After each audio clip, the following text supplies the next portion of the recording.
Dans cette nouvelle section, nous allons voir Push Gateway, qui est une brique dans l'architecture Prometheus qui va permettre, comme on l'avait dit précédemment, de pouvoir récupérer des métriques lorsqu'on est sur des applications ou des éléments qui ne peuvent pas présenter en continu la donnée. Donc, comme on avait vu avec les exporteurs, le fonctionnement des exporteurs nécessite que la socket soit accessible en continu.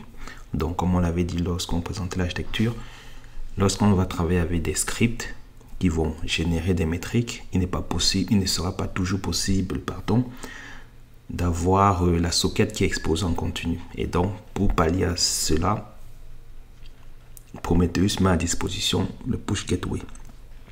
Une fois de plus, Push Gateway doit être utilisé vraiment en dernier recours. Si la solution que vous utilisez ne prend pas nativement en compte les exporteurs, il vaut mieux développer un exporteur. Mais si vous êtes vraiment dans le cas où vous ne pouvez pas ou vous ne voulez pas développer avant que vous pouvez décider d'utiliser le Push Gateway. Push Gateway, il a comme avantage que il permet de récupérer les métriques d'un script, donc qui n'a pas la possibilité d'avoir une interface, mais il a comme inconvénient qu'il ne permet pas à Prometheus de savoir si l'élément qui génère la métrique est fonctionnel ou pas. Parce qu'on verra plus tard, lorsqu'on va commencer à configurer le serveur Prometheus, on verra que en plus de collecter les métriques, il a aussi un rôle de s'assurer que l'élément qui lui met à disposition les données soit bien disponible. Et donc, lorsqu'on est dans le cas de Push Gateway, comme vous pouvez le voir, on a nos jobs qui vont tourner ici, et donc Prometheus n'aura une vision que sur la Push Gateway. Et donc, si l'élément ici est dysfonctionnel, Prometheus ne pourra pas se rendre compte.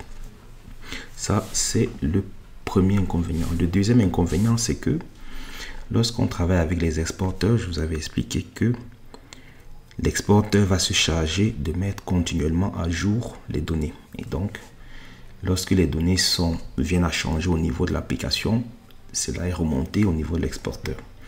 Dans la mesure où, lorsque le script s'exécute, il envoie les données vers Push Gateway et qu'il s'arrête, donc il n'y a plus ce concept de suivi. Et donc, il sera donc nécessaire de faire de temps en temps le ménage dans Push Gateway, sinon vous aurez des données qui vont s'accumuler simplement parce que il n'y a pas ce concept de mise à jour continue. Et donc, on verra dans les sessions suivantes comment est-ce qu'on peut supprimer ou envoyer des données dans Push Gateway.